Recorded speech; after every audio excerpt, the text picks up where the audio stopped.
Your exes weren't crazy, your childhood was, and trust me, I can prove it. Just stick with me for a couple of minutes. Before we dive in, let me ask you something. Have you ever wondered why you keep ending up with the same type of person, even if they look completely different? Or why the people who truly care about you somehow disappear from your life one by one? Buckle up, because we're about to psychoanalyze your entire love life.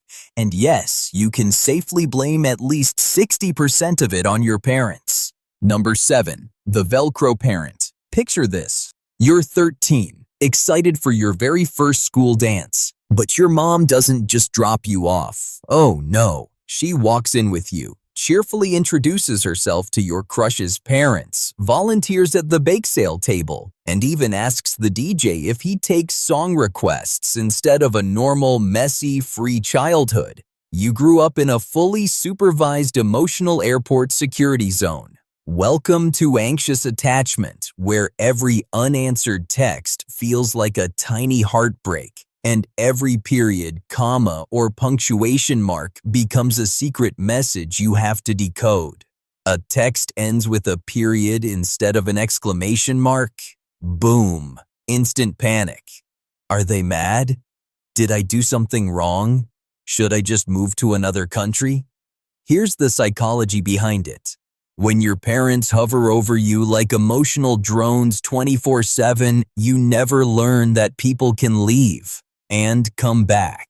So as an adult, every "bye, I'll be back soon" feels like a final goodbye. Number 6. The parent who was there, but never really there.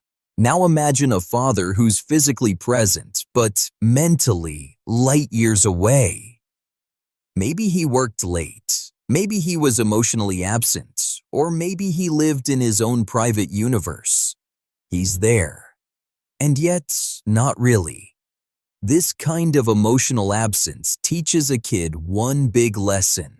You're on your own, and that's where avoidant attachment is born. You grow up believing, I won't rely on anyone. Love only leads to disappointment. You become the person who prefers distance, who treats emotions like a weakness, who convinces themselves they don't need anyone at all. But here's the twist. Deep down, you do crave a real connection. You just have no idea how to let anyone close. So your love life becomes a strange dance, a step forward, a step back. Come closer. No, wait, go away. You try to trust, but the fear of being abandoned again keeps pulling you back into your shell.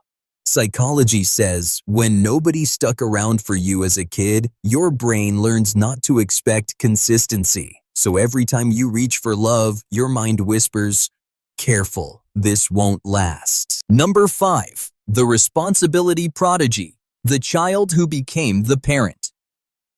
Now imagine being 9 years old while the kids next door are busy playing tag or eating glue, and you're cooking dinner, paying bills, and basically running the entire household. You didn't grow up.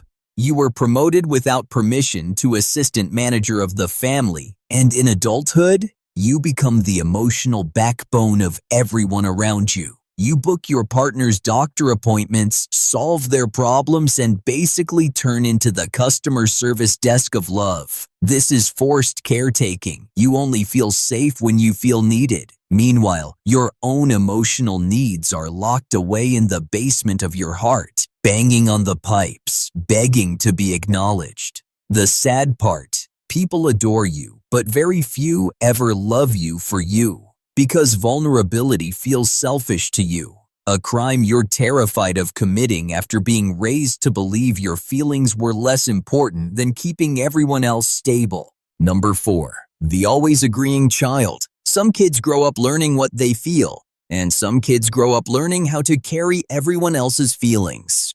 You were in the second group, the one whose life mission was set from day one. Keep the peace. Don't make noise. Don't rock the boat. Be agreeable. Always. While other kids were allowed to yell, get mad, throw tantrums, You were basically the overly polite butler of an old British mansion, just without the suit and without a paycheck. This is the classic people pleaser, the emotional version of bending, shrinking, and shoving your own wants into a tiny drawer just so the room stays calm. You say, sure, yeah, that's fine. Whatever you want about everything. Dinner plans, weekend plans, movie choices, even when something inside you is screaming, I actually hate this. The problem? At first, this looks adorable, sweet, loyal, easy to love. But somewhere along the way, you slowly realize you don't even know what your real preferences are anymore. Number 3. The survivor of the forced fun household. Your childhood might have looked loud and funny from the outside, but something was always missing. Someone who actually saw you. Anytime you tried to express real pain, someone cracked a joke. Instead of a hug, you heard, "Oh, come on, don't be so sensitive." So you learned early. Real feelings don't belong here. But laughter does. Now you're grown, and humor has become your emotional bulletproof vest. Arguments get tense. You drop a joke, your heart is breaking. You laugh it off. I'm fine, just kidding. Psychologists call it emotional avoidance through humor, a survival tactic that keeps everyone at arm's length, even the person you love. Number 2. Cinderella syndrome, the version nobody talks about. When people hear Cinderella, they picture magic, ball gowns, and sparkly shoes. But you lived the real version, the one without the fairy godmother. From way too young, you carried more of the household than any kid should: dishes, cleaning, caring, organizing. All the things adults were supposed to do somehow became your unpaid full-time job. And that blueprint followed you into adulthood. Now you end up in relationships where you do 90% of the work, while the other person scrolls TikTok and you can barely hear your own breathing anymore. Number 1. The secure unicorn. The myth that's actually real. Believe it or not, some kids really did grow up with parents who were magical, not helicoptering, not disappearing, not suffocating, not abandoning, just balanced, present, human. These kids got something rare. They could mess up without being punished. They could express feelings without being mocked. They never doubted they were lovable, not because they behaved, but because they existed. From homes like this come adults who look like they downloaded the healthy relationship manual at birth. These are the unicorns of the dating world. Real, rare, and confusingly stable. But here's the plot twist.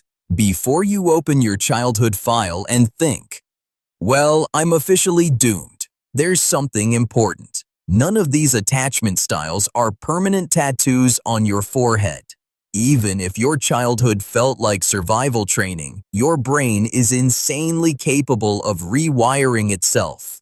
Old patterns can change, even the ones you thought were impossible. If you've stayed with me this far, that already says something huge. You're halfway there. Now the real question, where do you land on this emotional map? Tell me in the comments. And if any part of this made you think, oh crap, that's literally me, then good. That's the spark of self-awareness. Don't just relate, grow. Hit that like button, subscribe, and drop a comment telling me which attachment style tried to sabotage your love life today. Let's fix it together.